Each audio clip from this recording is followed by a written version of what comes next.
And what's your last name? Live. We're live. Mustafa. We're live. We're Mustafa. live. We're live on the Muslim Street. I want to welcome you to our weekly broadcast here Sunday night, and we got some hot topics going on.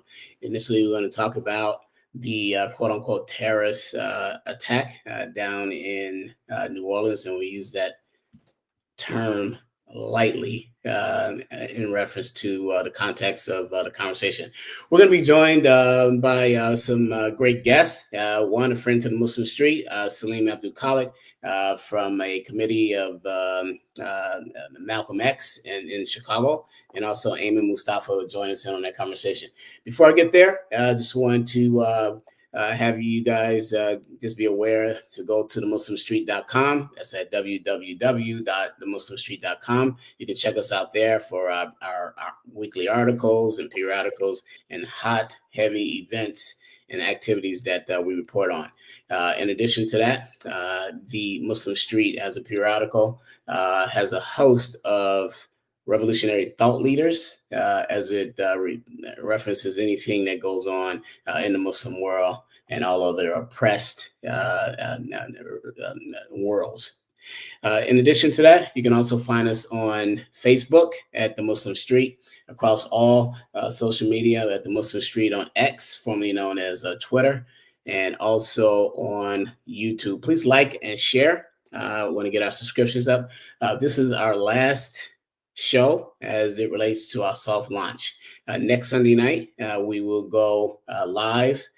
This will be our grand opening, so to speak, as it relates to the Muslim Street as a podcast moving forward. So some exciting things, some exciting guests that we have lined up for you there. Our co-host, Hina Lotus, is away on bereavement, so she will not be joining us on the show today, but we want to send her our love, our respect, and our consideration through these tough times. Also, the Muslim Street is brought to you by the Lance Scurv Show, somewhere over in Africa, where he produces the Lance Scurv Show. It's produced by Lance Scurving himself, and as well as his production team at the Lance Scurv Show.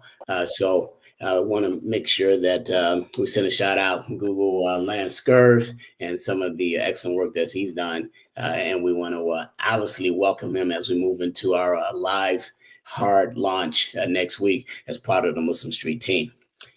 My name is Malik Aziz. I am a founder and co-editor of the Muslim Street. And in addition to that, I think that today we will talk about, again, that quote unquote terrorist activity that took place down in New Orleans the night of the ball drop.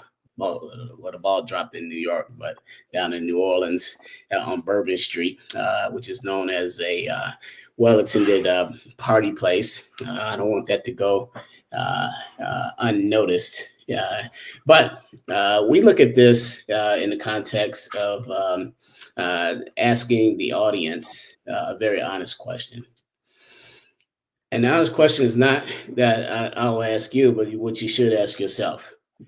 If you believe that two planes made out of fuselage could bring down two of the oldest skyscrapers in America, and that third building that fell, building number 7, that it didn't hit, then this conversation is not for you. You really need to have a conversation with yourself, an honest conversation with yourself, that whatever CNN or Fox News or any of the mainstream media feeds you from the government of the United States, whom, oh, by the way, has been at war with the Muslim world since 1990. Literally at war with the Muslim world since 1990. And to understand that context, prior to that, if we look at the Reagan administration, where this kind of uncozy relationship develops even deeper, read into what is known as Charlie Wilson's War, and why the white religious right wing of the United States wanted to comfort and cozy up to a band of Afghanistan ragtail bandits, right? That's the beginning of this, right? So until you can like do some research on yourself, uh, understanding Charlie Wilson's world, this is Congressman Charlie Wilson, who was used as a tool, knowingly or unknowingly, by the religious right, which makes their rise during the Reagan administration. At the time, there was a enemy that was falsely created by the United States going all the way post World War II. And who was that enemy? That enemy was the Soviet Union. Why do we know it was the enemy? And I'll give you 2 points. And this context in my monologue is very important to understand the conversation that will come later. We know that it was a false enemy because during the crisis of the farmers under the Nixon and the Carter administration, it was the United States government which was striking big wheat bargains with the Russians or the Soviet Unions in behest of their own farmers and agricultural institutions and industry in the United States falling on their face. The second thing, during the early 1970s, the KGB, which was the intelligence arm of the Soviet Union, much like the United States CIA, were actually training the CIA in a concept that they had developed called remote viewing. Go read the works. They were literally buddying up. Why? Because both had an interest in fostering what was known as the rise of the military-industrial complex. The barons on one side and the warlocks on the other, uh, all get rich. This is the game. But in order to play that game, they have to foster this concept of war perpetually. And here we are. Once the fall of the Soviet Union in 1989, what happens next? 1990, the United States goes to war with their new enemy.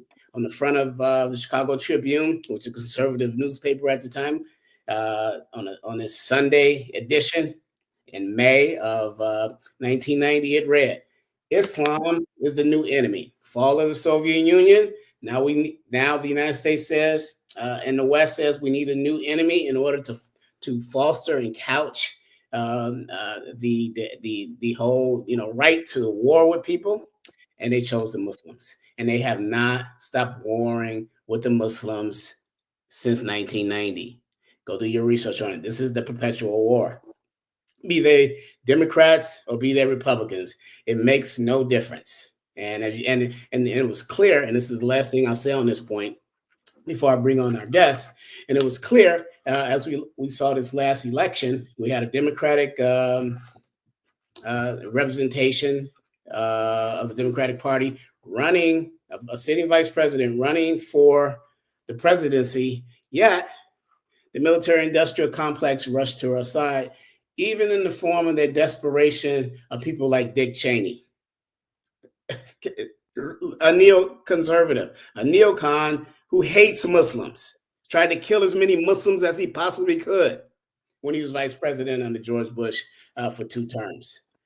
So you have to ask the question when you see stuff like this. Don't say, "Oh, Trump is so bad." And yes, he is. He's part of the same game, and we'll get to that in this discussion. But don't let them play you. They are all on the same team, be they red or blue. That garbage that Obama was talking about at the DNC speech that brought him to the forefront in 2004. There are no red states or blue states. We're the United States. Garbage. He knew it was garbage when he said so. And the proof that we have, as soon as he takes office, within a couple of months, what does he do? He go bombs Pakistan. These are hypocrites. They all are on the same team. Now, last thing I'll say before I bring in Salim Abdul Khalik and Ayman Mustafa is that today we will discuss again in depth our perspective at a very high level on what actually was the purpose of this latest false flag, because it's exactly what it was that took place New Year's Eve going into at 3:00 in the morning down on Bourbon Street in New Orleans. Especially at a time when they have an incoming president that ran on a policy of no wars, ran on a policy of anti-military industrial complex in the deep state, right? But he's not the president. The president is Joe Biden. The vice president is Kamala Harris. So let us understand that at the same time that this goes on, there's a bombing at the Trump Hotel in Las Vegas. They say, oh, these two people are not connected. Of course, they're not connected. But the people who propagated them, people who put that presentation on, are definitely connected, right? So I'll ask the question of the guests when they come on, and that is, I will pull out $1,000 out of my right pocket if someone could tell me the name of the individual who shot Donald Trump during the summer. You probably can't. You don't even know anything about him. You don't know his name. You don't know what he ate for dinner. You don't know anything about his mother and father. You don't even know where he lived. You don't know where he's buried or if he was buried at all. You didn't see his body taken out of there. Nothing. You didn't see his funeral. You didn't see where they bought the casket at. You didn't see the... This is all a game, right? I say this to say that if you cannot name right off the top of your head, just in a second, who attempted the assassination on Donald Trump that summer and made contact, which was a warning shot, by the way, because they wanted to hit him, they would have hit him. Then you have to continue to ask yourself questions, right? And stop asking the wrong questions. Ask yourself, start off by saying, who benefits? So if we can go, brother Lance, can we go to cut 5?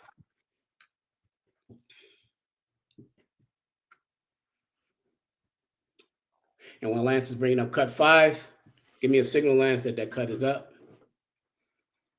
And while Lance is bringing this cut up, continue to ask the right questions. Here we go, cut 5. Properties, team lead at the Midas Group at Core Realty. I just want to say hello and let you know a little bit about me. So I'm born and raised in Beaumont, Texas, and now live in Houston. And I've been here all my life, with the exception of traveling for the military, where I spent 10 years as a human resources specialist and IT specialist, where I learned the meaning of great service and what it means to be responsive and take everything seriously, dotting I's and crossing T's to make sure that things go off without a hitch. So I've taken those skills and applied them to my career as a real estate agent, where I feel like what really sets me apart from other agents is my ability to be able to, one, be a fierce negotiator. So not only do I brilliantly market your property to make sure it gets sold as quickly as possible or gets leased as quickly as possible, but I'm also going to take every ounce of energy and putting it into negotiating for you and for your property to get the best deal that you can possibly get for it. So once we get to the closing table, all the I's are going to be dotted, all the T's are going to be crossed, everything's going to go off without a hitch. And that is my word that I'm giving to you as your real estate agent. So if that's the type of agent you're looking for, reach out to me. You see my phone number on the page. If not, it's 832-774-9718. Give me a call. And even if you don't want to have me as your agent, call me with any questions you may have. So even if you're a first-time home buyer or you're an experienced real estate investor and you're just looking for somebody to help you with doing some analysis on some properties that you're looking at, either way, give me a call. I'm glad to help anytime. And I'm looking forward to talking to you. Ladies and gentlemen, I submit to you the new face of terrorism in 2025, Shamsuddin Jabbar, selling you a house. And you bought this? Lance, go to cut 6.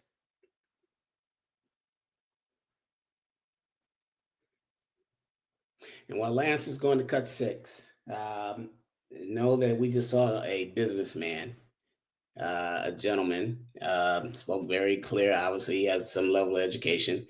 We know that he was in the military of the United States government, which, behooves me. Any black man can join the United States government. And definitely some Muslim that the United States, not we, but the United States government has been at war with the Muslim world since 1990. Behooves me. Anyway, I want to leave that up. This is cut 6. This is Shamsuddin Jabbar, a Muslim from Houston, Texas, whom by reports found himself on Bourbon Street at 3 o'clock in the morning, bringing in the new year, and drove his quote unquote truck into innocent people. Now, I want to bring in Brother Salim. You heard my monologue. You heard him, Shamsuddin, the terrorist. What are your thoughts? Well, the first thing I would like to do is open up in the name of Allah, most gracious, most merciful. And I would like to suggest or put forth that actually, my brother, the Muslim, the Western world has been at war with the Muslim world far before 1990, and it actually started with the Crusades when the Pope of Rome declared war against the Muslims in 1092. And basically what we are seeing is a continuation of the Western world's attempt to contain, control, and eventually destroy Islam, which Allah says in the Quran they will never be successful at, because Allah also says in the Quran, subhanahu wa ta'ala, that they plan, but Allah plans too, and Allah is the best of planners. The plan to control and destroy and damage the image of Islam also continue with, I don't know how many of you are familiar with the politician and author Samuel Huntington. Samuel Huntington made the statement that about there being a class of civilization between Islam and the West. And Samuel Huntington happened to be a member of the Council on Foreign Relations, the CFR. He was an associate of another Orientalist Islamophobe by the name of Bernard Lewis, a Jew. And these individuals happen to be consultants to the U.S. government. And also, I believe that they have also participated in some meetings or consultations with the, anybody here familiar with the Project for a New American Century, PNAC? Yes. Yeah, Project for a New American Century, which is a organized group of politicians, right-wing politicians, who continuously try to promote imperialism and colonialism around the world. So that's the first thing that I would like to suggest. Once again, that the war against Islam, and there is a war against Islam, no matter what some of these politicians try to pretend, that war again, once again, started with the Crusades declared by the Pope of Rome in 1092. I just want to say briefly a couple of other things that, so this is for the listening and viewing audience that may not be Muslims. We have to be aware of the constant propaganda and media manipulation that the powers that be engaged in using TV, radio, newspapers, etc., that Islam, as taught by Prophet Muhammad, is strongly against terrorism. Let me repeat that one more again. Islam, as taught by Prophet Muhammad, is strongly against terrorism. The Holy Quran itself says that we are not to harm innocent people, and that the only right that Muslims have to fight is against people who have attacked Muslims first. Constantly in the media and also within certain communities, such as the Afrocentric community, we also hear things about the Arab slaves trade, which is nothing but a subtle attack, a subtle way that they attack the whole Islamic world. Let me just point out that concerning slavery, and this is, once again, I'm saying this for the benefit of viewers and listeners who may not be Muslim or understand anything about the true teachings of Islam. The Holy Quran, first of all, let me say this here, that the Prophet Muhammad was an abolitionist. He was an abolitionist. He was a man that engaged in the freeing of slaves. The Arab slave trade was in existence long before Prophet Muhammad and Islam began their movement in ancient Arabia. But Salim, what Afrocentric movement are you talking about? There's no Afrocentric movement in this country. There absolutely is not one. Secondly, Dorob bin Wahad, in a conversation I had with him over a month ago, he even questioned whether there was a left in this country. Let's say the pseudo Afrocentric, the pseudo Afrocentric movement, because if it was genuine Afrocentric movement, they wouldn't be trying to exclude Islam.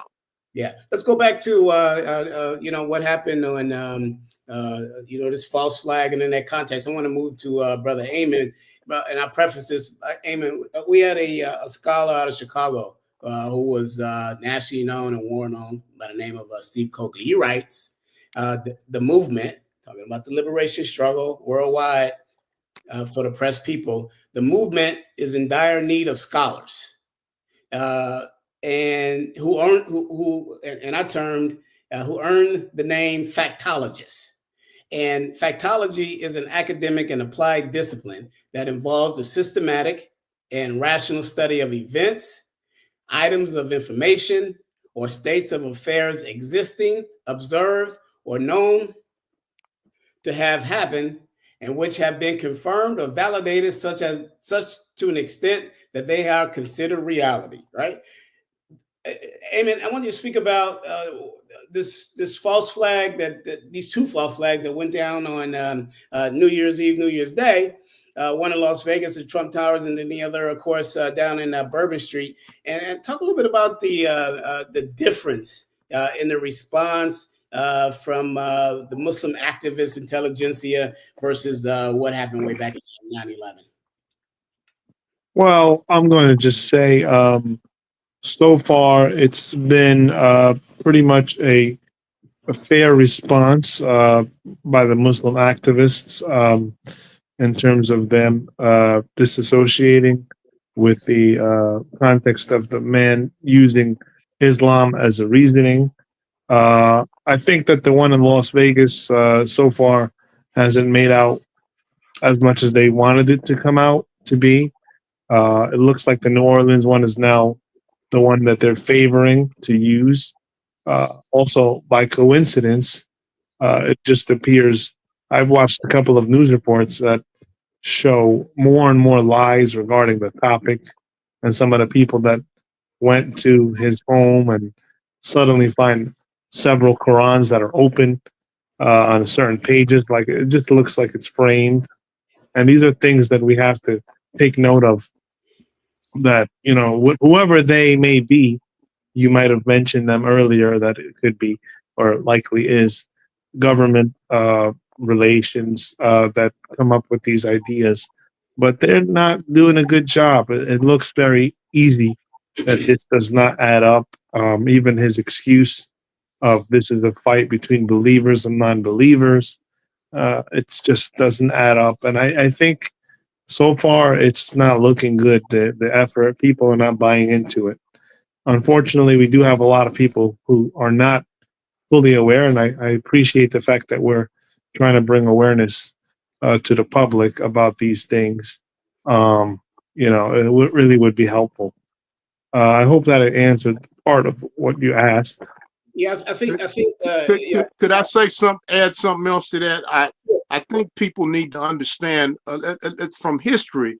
There have been three false. We need to understand what false flag event that needs to be defined. These are political events that take place acted upon by the government or other forces that they create some attack that goes on somewhere, but they themselves were the ones that initiated the attack in order to win public support for some type of agenda. And throughout history, there have been several well-known false flag attacks. We go back to ancient Rome when Emperor Nero, set Rome on fire, and he blamed the Christians for it in order to motivate the pagans to attack the Christians. In Nazi Germany, Adolf Hitler set the Reichstag fire in order to win sympathy on his behalf in order to attack the socialists and the communists. During the 1960s or 70s, I think it was the 70s, the United States government conducted the Gulf of Tonkin false flag incident in which they made it look like some army boats were attacked by the Viet Cong, when in reality, it was something that was initiated by U.S. government themselves. I want to add something to that, and it doesn't directly tie to an attack on Muslims and Islam, but growing up here in the United States, I mean, I'm going to be honest with you and straightforward.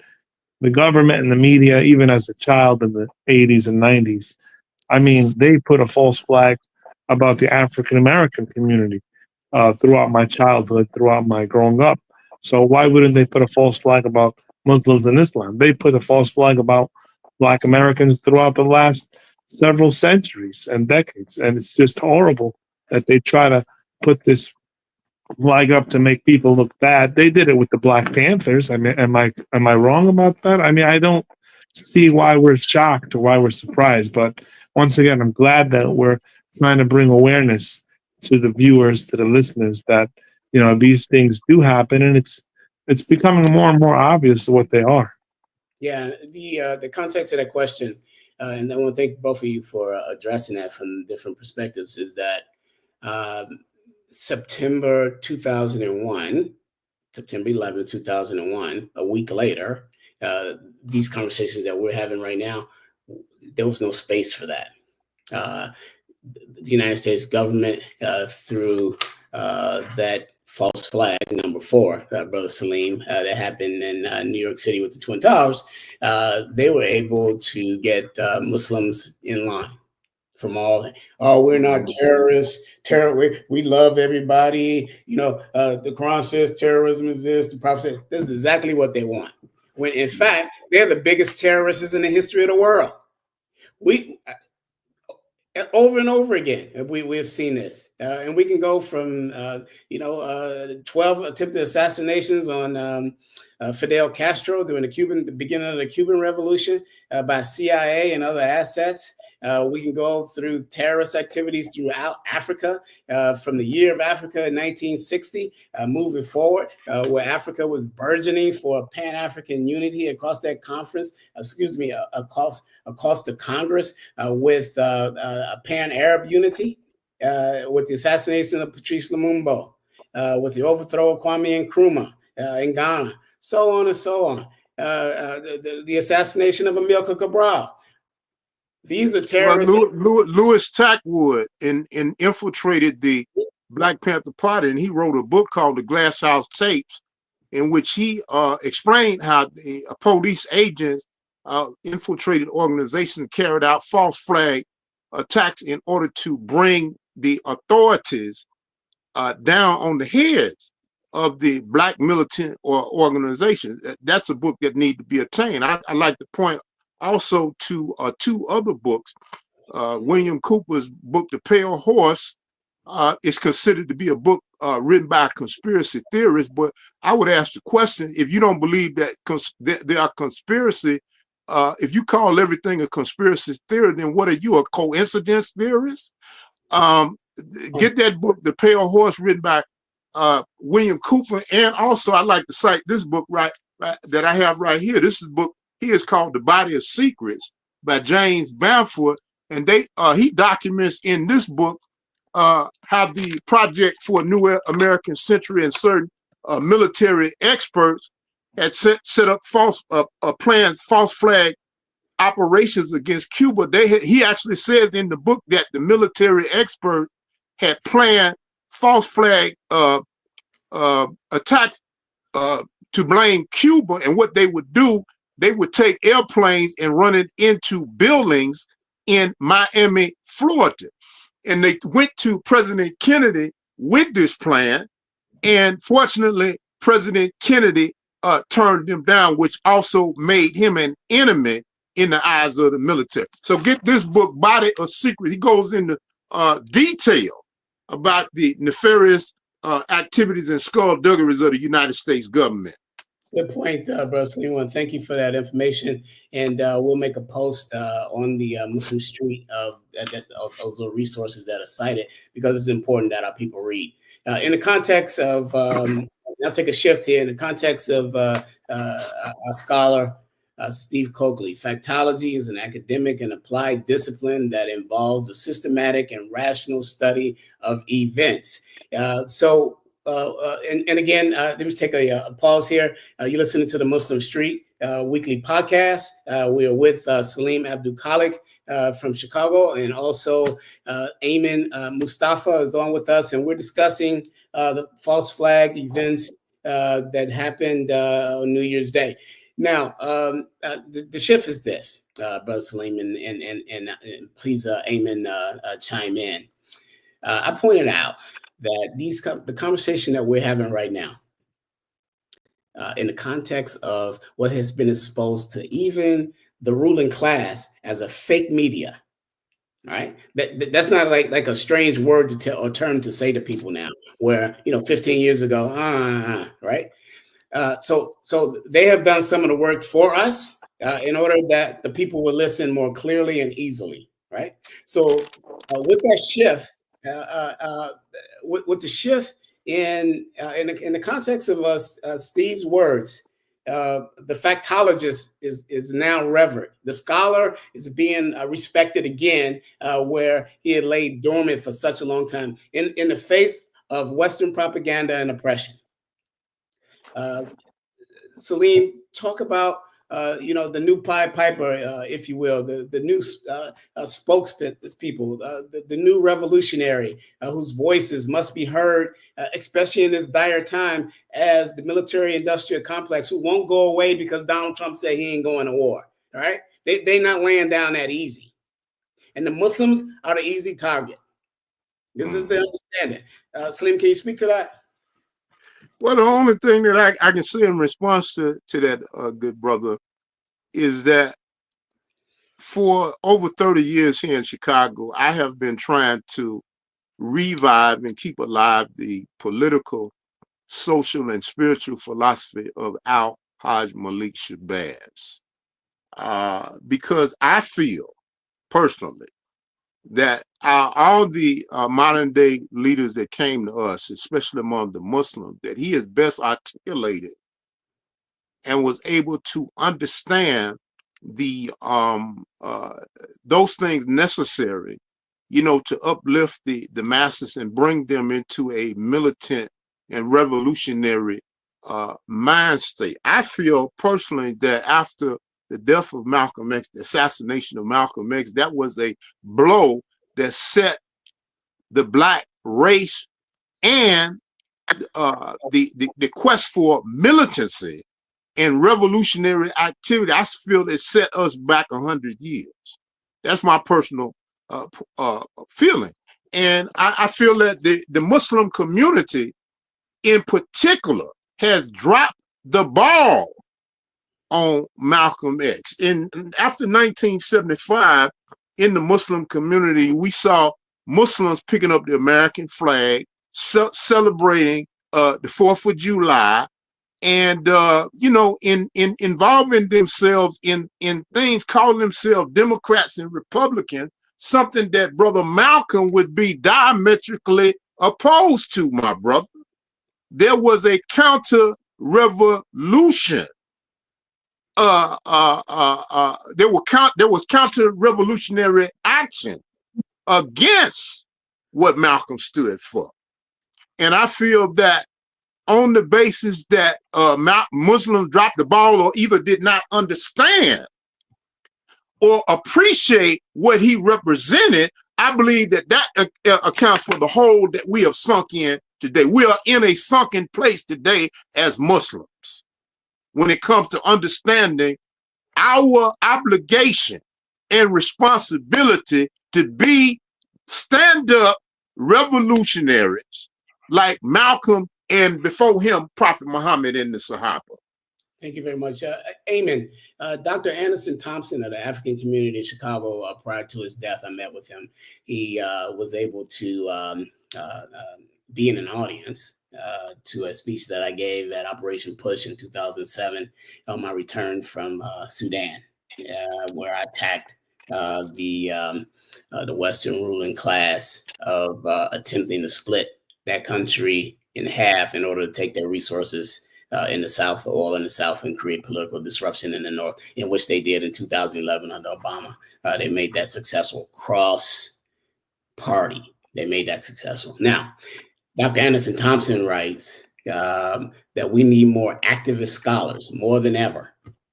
But more importantly, this is a struggle for the oppressed mind, and there is no reason why we should not win this struggle. Again, this shift away from this apologetic, oh, we're not terrorists, Islam is our love, and all this kind of explanation to what they already know, right? To the fact about it, we're taking the bull by the horn. As Dr. Thompson said, we need more activist scholars. What do you say? I totally agree. There's no reason for us to continue with this apologies and all these type of things. We are definitely, as Brother Salim mentioned, missing that type of voice that we got from Brother Malcolm, basically a revolutionary voice to instruct us about what role we should have and what approach we should take. Muslims in America right now should be screaming out the top of their lungs about how the latest 2 attacks had such a bad timing and that they're so, unrepresentative of what Islam is all about. People are just going to move on with their daily life and not make a big deal out of it. People should be protesting about, these associations and never should be apologetic. We should not be apologetic. We should be stern and straightforward. We should make it clear that no individual who commits these types of crimes can even be considered a Muslim whatsoever. This is not a Muslim who did that, regardless of his name, regardless of, whatever they could find on him. This is not a Muslim and this is not Islam. We shouldn't be apologizing and saying, that's my personal take. But in addition to what Brother Salim said, we do need instruction. We do need direction. We do need leadership. I pray that God will deliver us a voice that mimics Malcolm to at least some level, because that's what we're missing. And, if you look around at the top clerics, the top voices in the country, I want to hear what they have to say about these latest 2 incidents. And they should be, once again, more firm and more straightforward, criticizing all these actions of the government. Yeah. Can I say something? Add something else? Wrestling, 1 second. I'm gonna come to you in 1 second, and I want to couch A question to you, Brother Salim, and in your answer, you can respond to Brother Ayman. I want to move the show along. This is the Muslim Street weekly podcast. I'm your host, Malik Aziz, sitting in, of course, for Hina Lotus, who was out on bereavement. Dr. Conrad Worrell, Chairman Emeritus of the National Black United Front. I sat with him toward the end of his life in 2021, and we were having breakfast, and we were talking about Brother Salim, we're talking about this subject of unity. And he said, when there was a call for unity in the movement, it was always based on respect of principles. And then he asked the question, what happened to us? And I say this in the context of what we witnessed of quote unquote principled leaders abandon the righteous cause of the Palestinian people in order to vote for Kamala Harris, who was going to support a continuum of the devastation of the genocide in Gaza. All right. Yeah. So he asked the question, what happened to us? Brother Salim. Well, most of our leaders have been bought by the Zionists. The Zionist lobby, the B'nai B'rith, and other Jewish organizations have been successful in buying off the voice of Black leadership that would, if it had any nuts, would stand up and protest against what's happening over there. I think it's very important that you introduce the subject of what's going on with the Palestinians over there, because we need to understand that the false flag attack, which happened in New Orleans just a couple of days ago, is indirectly related to what's going on over there in the Middle East, in Palestine right now. Why do you say that, Brother Salim? Because once again, we need to understand, how it was intended to further stigmatize and introduce fear in the masses, in the American public, about Muslims, so that the Zionists would get, a more firmer foundation in the eyes of the American public. That maybe would quell some of the questioning that many people are doing about the billions of dollars that Israel receives from the American government and American taxpayer each year. It's all tied together, and we need to also understand this. Let me just toss this in there, and then you can get back in here. Is that, see, we need to understand that from a occult esoteric level, there has always been a connection between the Zionists and this U.S. government, which is based on Freemason. And Freemasonry, in the rituals of Freemasonry, they have a connection with King Solomon's temple. And what is the ultimate goal of the Zionists? To rebuild the temple of Solomon in Jerusalem, which means destroying the Al-Aqsa Mosque in Jerusalem.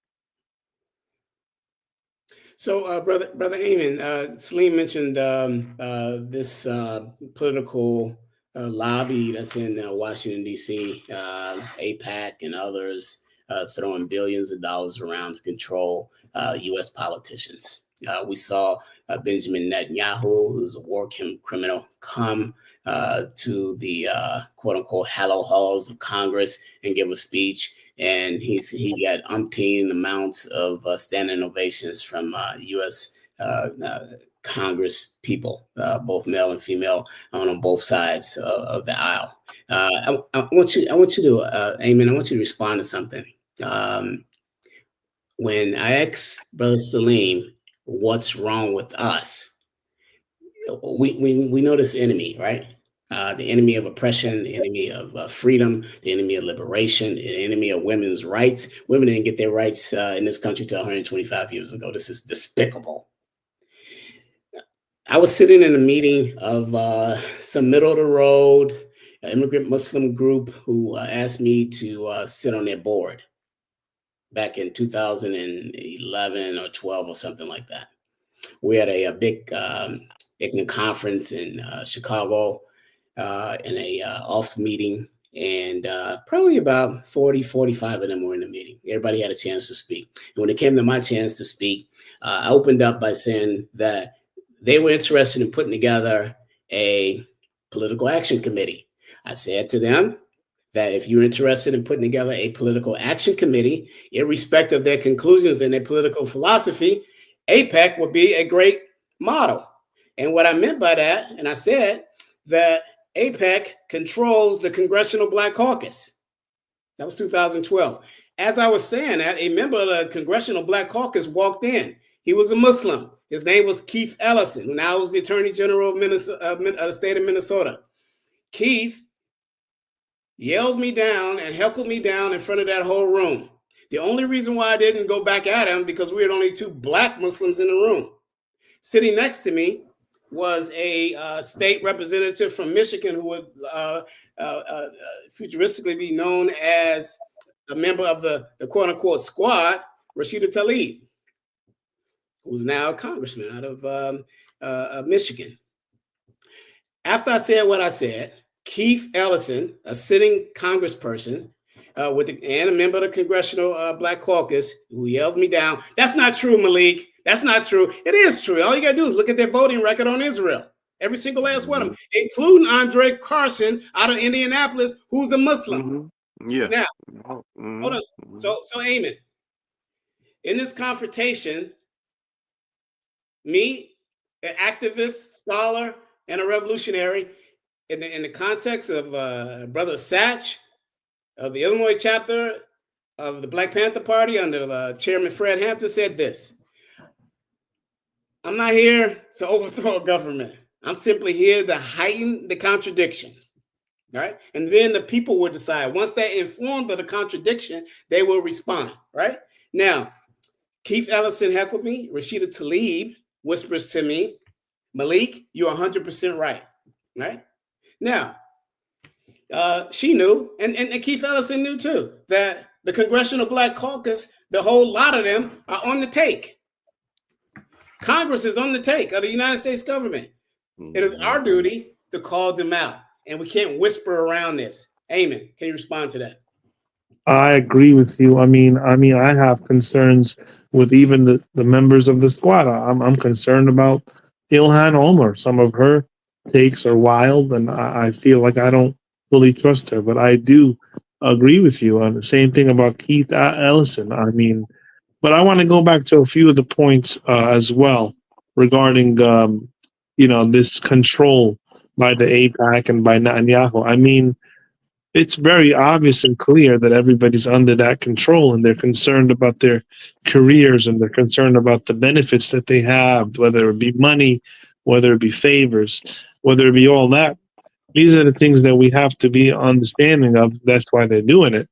But the question is, what do they lose if they take action against this or stop it? Are they completely out of office?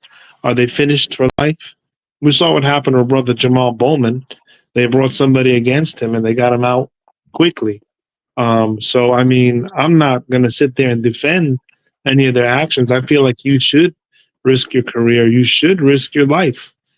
In fact, for the truth, for the justice. Like Brother Malcolm, he was the one who risked his life for justice, for righteousness, for doing what's right. So all of these Muslims around the country, they need to step up the game and follow the religion properly and stop being concerned about the worldly affairs. Everybody's afraid of the worldly affairs, losing their living style, and they're not concerned about the afterlife. So are these individuals really Muslim? We need to get a magnifying lens and understand what it is to be Muslim. And it is to be someone who goes with the truth and avoids any type of relationship with anything that's against the truth. And these people need to be put in place, whether it be Keith Ellison or whoever, Andre Carson. They need to be put in place. I honestly believe so. I hope that I answered part of what you asked. Yeah, you did. Absolutely. The point early on in the show, in my monologue, you saw me put a video up, take 5 of Shamsuddin Jabbar, who seemed like just a regular businessman selling houses and managing property, who they, meaning the Western propaganda press, wants to turn into some rival, bloodthirsty terrorist who was carrying around, oh, we found an ISIS flag in the back of his truck. I really laughed at that one. It reminded me of this. Does this sound familiar?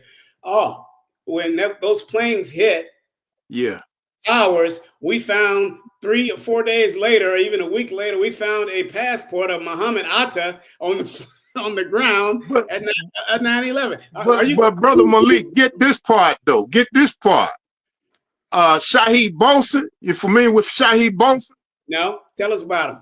Shahid Bosa is he reminds you a lot of Malcolm X. He's an Irish Muslim. He said in one of his recent YouTube videos, he reported that they found the ISIS flag upside down in the track. Now, you mean to tell me that a Muslim doesn't know how to properly place a flag with the name Allah on it? Yeah. These contradictions. The flag was found in the truck upside down. Taped up upside down. These contradictions. Before I go, I don't want to interrupt, but I forgot to mention one more thing that Brother Salim brought up about the efforts to go to a place like New Orleans. I mean, I'm looking at it like this. New Orleans, it has a densely populated area, heavily influenced by Black American culture. I believe that there's a lot of efforts by Zionism working with America to put fear into the minds of the Black community. I feel that they want. Exactly. That's the reason why they used in this particular case a Muslim Black, because they again, one main objective is to stigmatize Islam and breed fear against Muslims. In fact, I don't even know if this guy was real, and he might have been an AI construction, as far as I'm concerned. Because right before you get to that point on the AI thing, you draw a very important conclusion, and that is why would the United States government and propaganda machines select the face of this terrorist act, a Black Muslim? Now, what do we see after October 7th? We saw Black Muslims rushing to the aid and unity of Palestinians in that Palestinian class issue and that cause, and by product, a pan-Arab, pan-African unity in which they fear worldwide, right? Yeah. So they saw for the first time. Average Joe Black Americans who were not even politically astute came to the aid of that situation because they could see right through it, right? Yeah. And then you had those who were, just staunch white supremacist Blacks, people like Candace Owens, totally flipped the whole script on them and said, I used to look at the lens of Israel through the eyes of the Zionists, and now I see them for the truth, right? And now she's under attack. On this issue, Amanda Seales, who was a staunch Democrat, came into her consciousness on this issue. A Black American entertainer and comedian that had a big following. She had a show, a large platform on Radio 1, and she got chased off that station, fired from her job a few weeks ago. Why? Because she supported Palestinian cause, right? So, yeah, I don't want us to graze over the point that Brother Salim just made, and that is they chose the face of this terrorist act for the first time, a Black American Muslim. Well, Islam is the fastest growing religion in America, but not only in America, around the world. And we have to understand and remember that it was President Nixon, Tricky Dick, that made the statement that after the fall of communism, the next main enemy would be Islam. Okay, you can look that up in his writings. You understand what I'm saying? But let me say this: we really need to understand how wicked, I say wicked, United States government can be, and the lengths that they will stoop to accomplish their mission. Their wicked, racist, white supremacist, imperialist, colonialist agenda. They will stop at nothing. You understand? I made a quip earlier that as far as I'm concerned, the whole incident in New Orleans could be a AI construction. But let's say that it was not. Let's say that this Shamsuddin guy really did exist. I'm saying that to say this here. There's a book that I read about 40 years ago, shortly after I got out of the military. The name of the book was Operation Mind Control by W.H. Bowen. I encourage everybody that's concerned about this topic, if you can, go on Amazon and see if you can recover a copy of this. This is a very important political book. Name of the book, once again, is Operation Mind Control by W.H. Bowen, who is deceased. He was put on the government shit list after he wrote this book, because this book goes into detail about secret, covert plots of the U.S. government under the CIA's Operation MK Ultra. And in this book, W.H. Bowen uncovered how they use mind control, hypnotism on people like assassins like James Earl Ray, Sirhan, and others to carry out political assassination. In other words, what they did, they in secret government experiment, what they were able to do, that they were able to program the minds of certain individuals and make them carry out assassination. And when I look at this guy, when you look at footage of him, you know, he seemed like a normal guy. But what they uncovered in the book, Operation Mind Control, is how the government or the CIA could totally wipe your mind. You come out in public, you seem like you're a normal person. But soon as they give you, just like in a movie that everybody needs to check out, is the original Manchurian Candidate movie starring Frank Sinatra. Not the one starring Denzel Washington that was made decades later. The original Manchurian Candidate movie starring Frank Sinatra, because they showed in that movie when the some government operative sent this guy to assassinate this political leader. What they had did, they had totally wiped his mind, and under hypnosis programmed his mind to become assassin. And when he carried out the deed, he didn't even know what he had done. You understand? So when I look at this guy Shamsuddin, if he was indeed an authentic so-called real person or real Muslim, he puts me in mind of a Manchurian Candidate set up to do what he did. We're going to close out the show. Thank you, Brother Salim, and also Imam Mustafa for your input on tonight's program and a very timely topic. I think that you brothers were able to expose the further contradiction that needs to be exercised and prosecuted before people in this world. And that's honest, sincere, fact-based conversations around bullshit.